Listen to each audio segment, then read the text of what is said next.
Everyone, welcome back to my channel. তোমরা সবাই কেমন আছো? আশা করি ভালো আছো। আমিও ভালো আছি। এই গল্পের আগের পার্টটা অনেকে দেখোনি, অবশ্যই দেখে নাও, প্লেলিস্ট রেডি আছে। টাটা।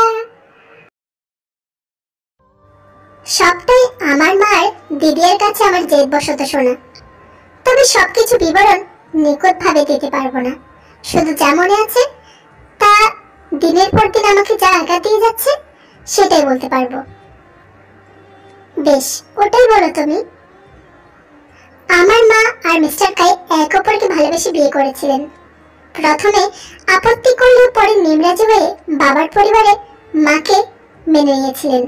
তারপর আমার বা মানে মিস্টার কাই ছিলেন একজন ছোটখাটো কাপড়ের ব্যবসায়ী, আর মা ছিলেন স্কুলের বিজ্ঞান বিভাগের শিক্ষিকা। তখনকার দিনে চাকরি পাওয়া ভীষণ কঠিন কাজ ছিল না, কেননা মা গ্রাজুয়েশন কমপ্লিট করেছিল, তাই অল্প বয়সে সাফল্য পায় মা। কিন্তু মিস্টার কাই নিজের গ্রাজুয়েশনের পর কোনো চাকরি জোটাতে পারেনি। আসলে খুব উঁচু নাক ছিল কিনা, এইসব স্কুলের চাকরি কিনা ওনার পোষাবে না। অজ্ঞতা ওই কাপড়ের দোকানে নিজেকে ব্যস্ত রাখেন। ওনাদের বিয়ের বছর ঘুরতে না ঘুরতেই দিদিয়া এলো। হঠাৎ করে দিদিয়া এসে যাওয়ায় আমার ঠাম্মি নাকি একা দায়িত্ব নিতে পারবে না, তাই বাধ্য হয়ে মাকে পাকাপাকি ভাবে চাকরিটা ছাড়তে হয়। ঠাম্মির ধারণা ছিল বিয়ের পর মেয়েদের বাইরে বেরোনো মানে সংসার রসাতলে যাওয়া। স্বামীর মন বাঁধতে হলে ঘরেই থাকতে হবে। মাও তখন ওই মানুষটার প্রেমে এতটা বিভোর ছিল যে মুখ বুঝে সব মেনে নিয়েছিল। এসবের মধ্যে ওই লোকটার যে অনেক রকমের নেশা করার অভ্যাস হয়ে গেছিল সেটা মা জানতো না। দিদির বয়স তখন 7 থেকে 8 হবে। সেদিন লোকটা টলতে টলতে বাড়িতে যখন আসে, দিদিয়া ভীষণ ভয় পেয়েছিল। মায়ের সাথে নাকি খুব ঝগড়া হয়। আস্তে আস্তে সম্পর্কের অবনতি ঘটতে থাকলো। মা একদিন বুঝতে পারে আমি আসছি, আর জাংকুককে হঠাৎ চুপ করে যেতে দেখে তেও ভয় পেল। তে বুঝতে পারলো জাংকুকের কষ্টের দিনের সূত্রপাত হয়তো শুরু হয়েছে। তে ভরসা দেওয়ার জন্য জাংকুকের হাতের উপর হাত রাখলো। জাংকুক আবারও বলতে শুরু করলো। আর সেদিনই ওই মানুষটার নোংরা দিকটা প্রকাশ পায় মায়ের সামনে। সেদিনও নাকি নেশাগ্রস্ত অবস্থায় অকথ্য ভাষায় মাকে গালাগালি দিতে থাকে, আর অবশেষে বলে আমি নাকি ওনার সন্তান নই, মায়ের নাকি অন্য জায়গায় যাতায়াত আছে। সেদিন নাকি ঠাম্মিও মাকে দোষারোপ করেছিল। ভেবে দেখো একবার, যে মায়ের পেটে থাকতে আমাকে শুনতে হয়েছিল আমি নাকি বাবার সন্তান নই। জাংকুকের চোখে বাদ ভাঙলো। এই কষ্টটা যেন তের মন থেকে অনুভব করতে পারছে। তের কাছে যেন সিচুয়েশনটা চোখের সামনে ভাসছে। জাংকুক না হয় পড়ে জেনেছে এই সব কথাগুলো, কিন্তু তার মা, সে এত বড় একটা মিথ্যে কথা কিভাবে বা সহ্য করলো? তে কাপা কাপা কণ্ঠে বলে উঠল। তখন মা কি দেবাইকে নিয়ে বেরিয়ে পড়েন? প্রতিবাদ করেননি? করেছিল তো। বিনিময়ে জুটেছিল আমার উপর এক লাথি। আশা করে বুঝতে পারছো কিভাবে লাথি খেয়েছি আমি। তের চোখে যেন আর ওই নোনা জল আটকে রাখতে পারলো না, তবু জাংকুকের হাত ছাড়লো না। ভালোবেসে বিয়ে করেছিল, তাই মামার বাড়িতে আর জায়গা হয়নি মায়ের। ওই লোকটার বাড়িতে আমি একটু বড় হওয়া পর্যন্ত থাকতে হয়েছে। ওই লোকটা মাকে রোজ নানাভাবে কথা শোনাতো, তবু মা ভালোবেসেছিল বলে সহ্য করেছিল। ভালোবাসা। আর আমরা যেহেতু ছোট ছিলাম, দুটো বাচ্চাকে নিয়ে কোথায় যাবে মা? এই 9 মাস সারাদিন ওদের সব রকমের আবদার মিটিয়েছে। এই পৃথিবীতে তারপর আমাকে আলো দেখিয়েছে। কিন্তু বাবা বাড়িতে আসা তখন একেবারে কমিয়ে ফেলে। মা প্রথমে না বুঝলেও একদিন সব ঠিক বোঝে বাড়ি না ফেরার কারণ কি। সেবার আমার 3 বছরের জন্মদিন ছিল। আমি আধো আধো সরে বাবাকে বাবা বলে ডেকেছিলাম। হয়তো বাবার স্নেহ ভালোবাসা আমার দরকার ছিল, সেই উদ্দেশ্যে টলমল পায়ে হেঁটে গিয়েছিলাম ওনার কাছে। মানুষটার এতই রাগ ছিল, আমাকে দোকাতে তুলে নাকি ঘুগনির কড়াইতে রাগের চোটে ফেলতে গিয়েছিলেন। আটকে ওঠেতে উত্তেজনার বসে খামচে ধরে জাঙ্কুকের হাত, যেন এক্ষুনি কিছু ঘটে যাচ্ছে ওর চোখের সামনে। জাঙ্কুক এক নজর হাতের দিকে চেয়ে চোখ রাখে তের চোখে। নিজের সাথে সাথে কবে যে তের চোখ ভিজে গেছে জাঙ্কুক বুঝতে পারেনি। আমি ঠিক আছি তে, এক তীব্র যন্ত্রণা মেশানো কণ্ঠে বলে ওঠে জাঙ্কুক। তে জানে না এই মুহূর্তে কি বা সান্ত্বনা দেওয়া উচিত। ওদের আশেপাশের ফুলের সৌরভ যেন যন্ত্রণার তিক্ত গন্ধে পরিণত হয়েছে।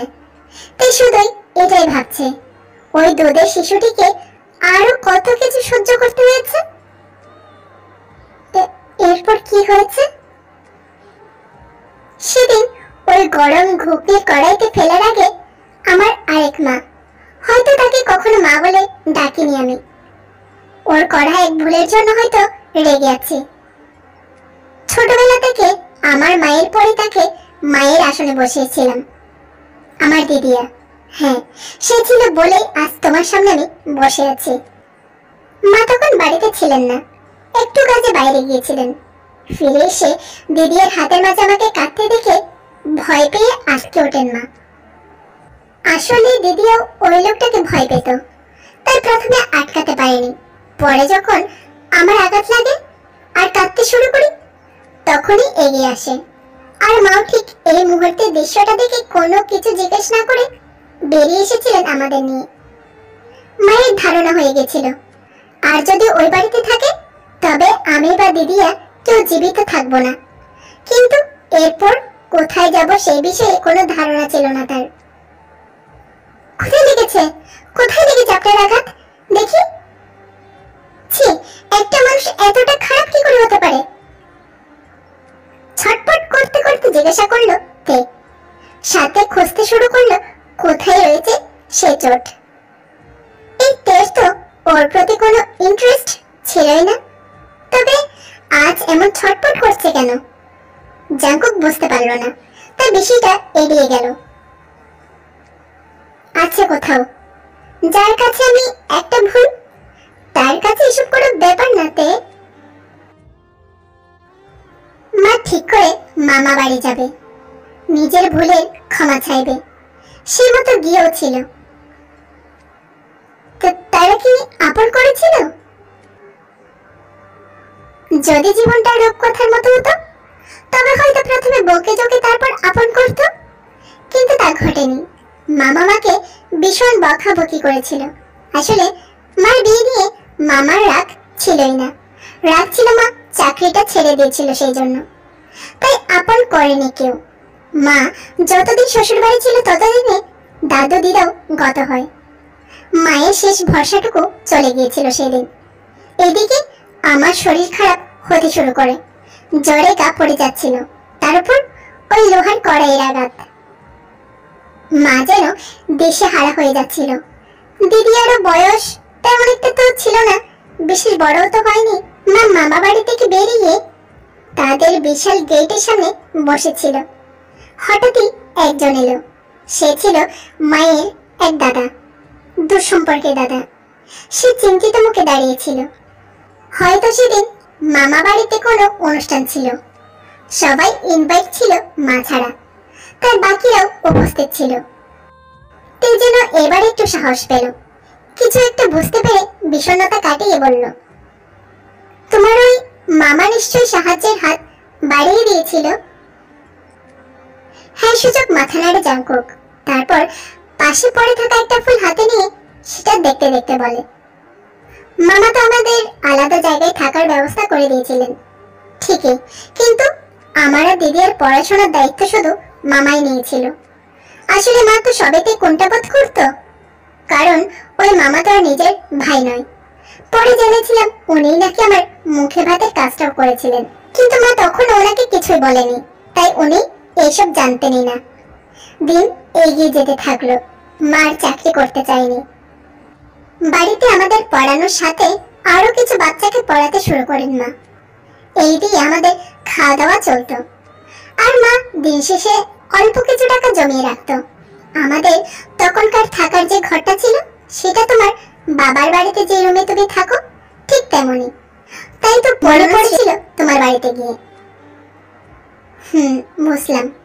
এরপর কি মিস্টার কাই আর এসেছিল তোমাদের বাড়ি? তখন আমি ক্লাস 7 কি 8 এ পড়ি। দিদিও তখন পড়ার পাশাপাশি টিউশন শুরু করেছিল। ধীরে ধীরে মায়ের হাতে একটু একটু টাকা জমতে শুরু করে। এইসবের মধ্যে মায়ের জীবনে কি ঝড় চলছিল ছোট্ট বয়সে আমি না বুঝলেও দিদিয়া ঠিক বুঝেছিল।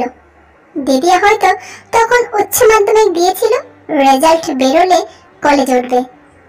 বৃষ্টির দিন ছিল বলে আমার আবদারে মা খিচুড়ি করেছিল আর আমি দিদির পাশে বসে ছবি আঁকছিলাম।